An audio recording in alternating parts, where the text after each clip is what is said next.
ওকে দাদা। আপনাদের প্রথম পরিচয় কিভাবে বা কি হিসেবে? আমি ২০০০ আমার নাম জীবন কানাই দাস। আমি প্রাক্তন সেনাবাহিনীর একজন কর্মকর্তা, অবসরপ্রাপ্ত। ২০১৭ সনের পয়লা আগস্ট আমি চ্যানেল 24-এ সিইও হিসাবে যোগ দেই। তখন আমি দেখতে পেলাম বিজনেস এডিটর হিসাবে জনাব ফারুক মেহেদি বলে একজন ইয়াং স্মার্ট ব্যক্তি দায়িত্ব পালন করে আসছেন। তো সে ওই সাইটটা নিয়মিতভাবে অর্গানাইজ করত, প্ল্যান করত এবং প্রায়ই তাকে মানে আমি স্ক্রিনে দেখতাম। তো সেই হিসাবে আমি দেখলাম যে এই প্রোগ্রামটা সে অত্যন্ত সুন্দরভাবে কাজ চালিয়ে নিয়ে যাচ্ছে এবং তা আমাকে আকৃষ্ট করেছে। তখন থেকে আমি তাকে ব্যক্তিগত পর্যায়ে ডেকে নিয়ে আসি। ডেকে নিয়ে আমি তাকে মানে জানতে চাই যে তার বিগত দিনের অভিজ্ঞতা কি, চ্যানেল 24-এর বিষয়ে বিশেষ করে বিজনেস ইস্যুতে তার আগামী দিনের ভাবনা কি, কোথায় আমরা প্রোগ্রামটাকে আরও বেশি ভালো করতে পারি, এসব বিভিন্ন বিষয় নিয়ে তার সাথে আলাপ হচ্ছিল।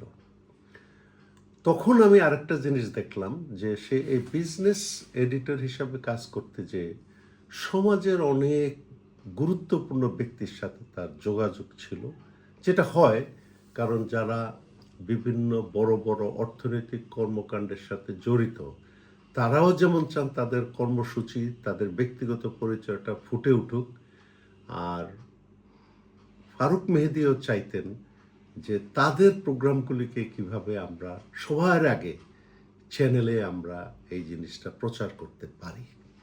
তো এই দুইয়ের যে চাওয়া পাওয়া, সেটার একটা সমন্বয় উনি খুব চমৎকারভাবে করে আসতেন।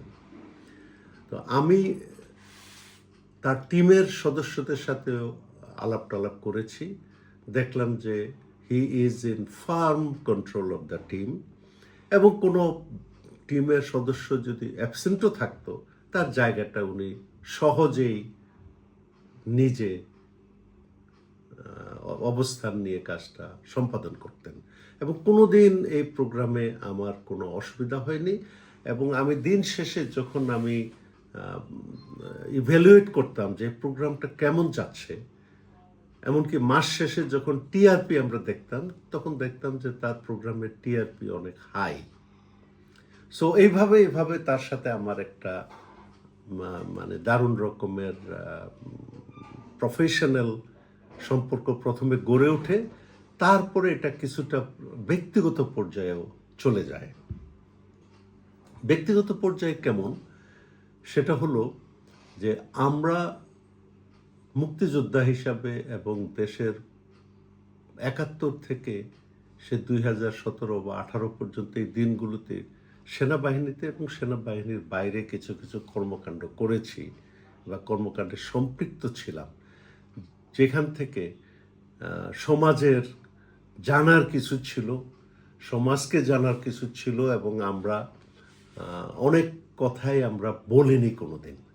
তো তার একটা আগ্রহ ছিল যে আমাদের থেকে ওই সমস্ত জিনিসগুলো বের করে আনার। যেমন 15 আগস্টে যে মর্মান্তিক ঘটনা ছিল, জাতির পিতা বঙ্গবন্ধু শেখ মুজিবুর রহমানের পরিবার সপরিবারে নিহত হওয়ার বিষয়টা, সেখানে আমার এবং আমার এক বন্ধুর কিছু রোল ছিল। সো সে বরাবরই চাচ্ছিল আমরা এই রোলটা ভবিষ্যৎ প্রজন্মের জন্য আমরা এটা রেখে যাই। তো এটা নিয়ে আমি অনেক ভেবেছি, প্রতিনিয়ত তার কাছ থেকে আমি মানে আবদার পেয়েছি বা রিকোয়েস্ট পেয়েছি, চাওয়া পেয়েছি যে এটা কিছু একটা করা উচিত। তো একটু আগায় একটু পিছায় এরকম করে করে যাচ্ছিল। তো ক্রমে ক্রমে আমি দেখলাম যে সে একজন ইন্টারেস্টিং লাভেবল ক্যারেক্টার।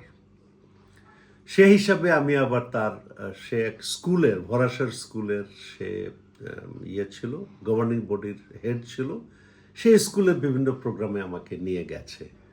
সেখানে মন্ত্রী পর্যায়ের ব্যক্তিবর্গ বিভিন্ন প্রোগ্রামে গেছেন এবং সেই স্কুলের ছাত্রছাত্রীদের মুখের দিকে তাকে আমি দেখতে পেয়েছি স্কুলটা অত্যন্ত চমৎকারভাবে চলছে এবং ছাত্রছাত্রীরা ভালো রেজাল্ট করছে এবং জনাব ফারুক মেহেদী অনেক আগ্রহ সহকারে তার দায়িত্ব পালন করে যাচ্ছেন।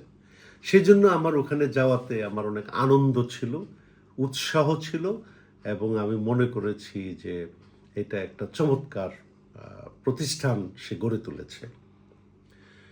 এরপরে যদি চারিত্রিক দিক বলতে হয়, পেশাগত দিকে আরো আমি পরে বলবো, বা চারিত্রিক দিক থেকে প্রথমভাবে আমি যেটা দেখেছি যে সে তার কর্তব্যে অবিচল, সে প্রতিষ্ঠানের প্রতি লয়াল এবং প্রতিষ্ঠানের কিভাবে উন্নতি হবে, অগ্রগতি হবে, এই বিষয়টা তার মনে সবসময় জাগরুক ছিল।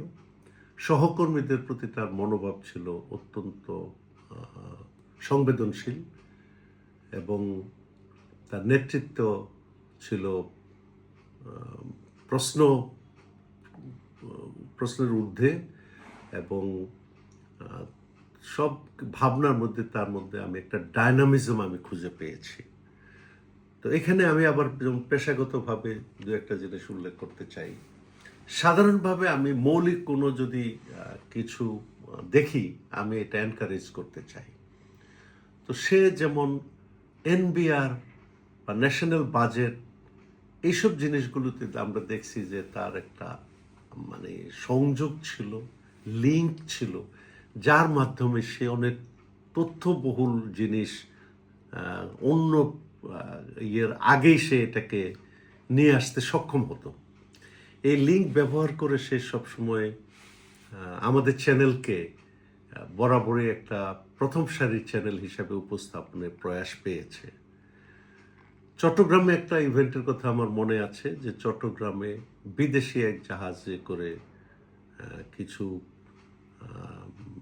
বিষাক্ত জিনিস নিয়ে আনা হয়েছিল এবং এই জিনিসগুলো, এই জাহাজটা ভাঙার আগে বিষাক্ত জিনিসগুলো ডিসপোজ করার জন্য তারা বিভিন্ন রকমের ফন্দি ফিকির করেছিল। কিন্তু আমাদের চ্যানেল থেকে তার উদ্যোগে আমরা একটা ইভেন্ট আমরা প্রচার করি, যার প্রেক্ষিতে আদালত থেকে ওই জিনিসটা দেখাশোনা করা হয়েছিল এবং এটা আর আগাতে পারেনি। তো এভাবে আমি মনে করি সে শুধু প্রতিষ্ঠানের প্রতি না, সমাজের প্রতিও তার একটা দায়বদ্ধতা আমি দেখতে পেয়েছি। একটা কর্মসূচি আমার বিশেষভাবে মনে পড়ে, সেটা ছিল যে ময়মনসিংহের এক রিক্সাওয়ালা অনেক দিন আগে যখন বঙ্গবন্ধু কন্যা শেখ হাসিনা জীবিত ছিলেন, তারা দুই বোন, তাদের অসহায়ত্বের কথা চিন্তা করে রিক্সাওয়ালা সে টাকা জমিয়ে জমিয়ে এক খণ্ড জমি কিনে শেখ হাসিনার নামে সেই জমিটা রেজিস্ট্রেশন করেছিল।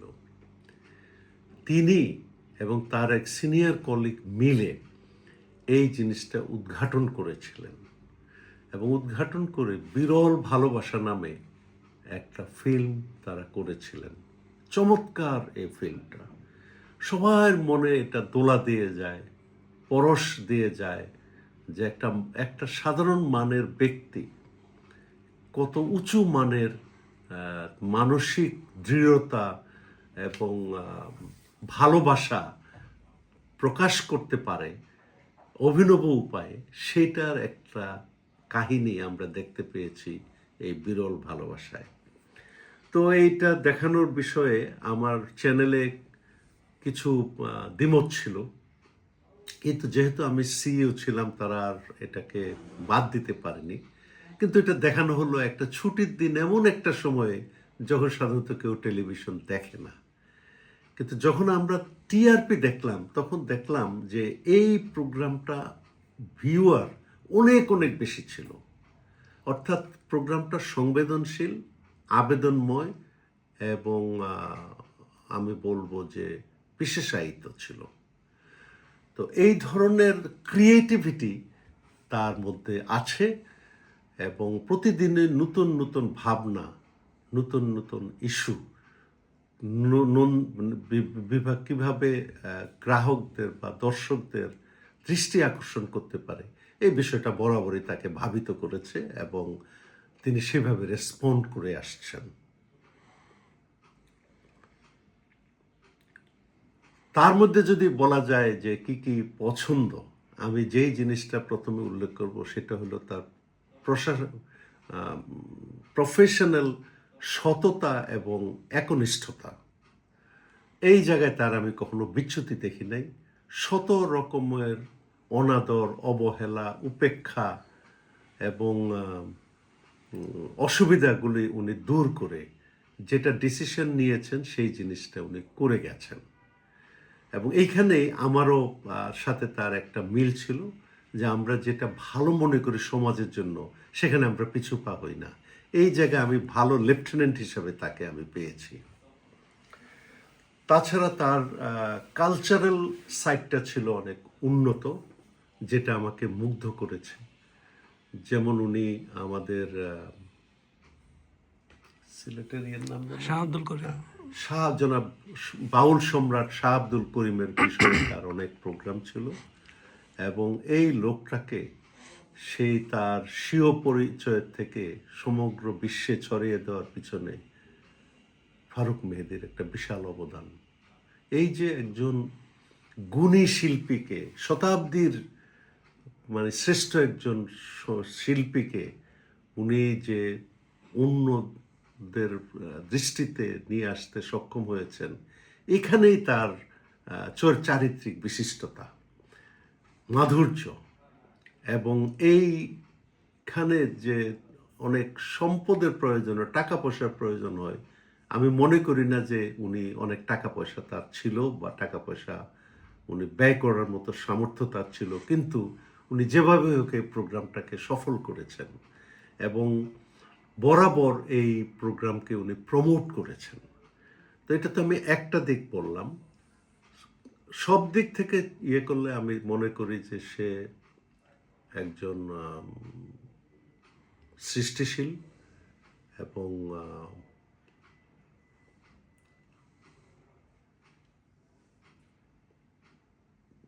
এটা কি বলে মানে প্রগ্রেসিভের বাংলা কি? প্রগতিশীল। হ্যাঁ, প্রগতিশীল ব্যক্তিত্বের অধিকারী এবং সবসময় ভাবেন যে আগামী দিনের সমাজ, আলোকিত সমাজ কিভাবে গড়ে তোলা যায় সেই জিনিসটা উনি সবসময় মনে রাখতেন।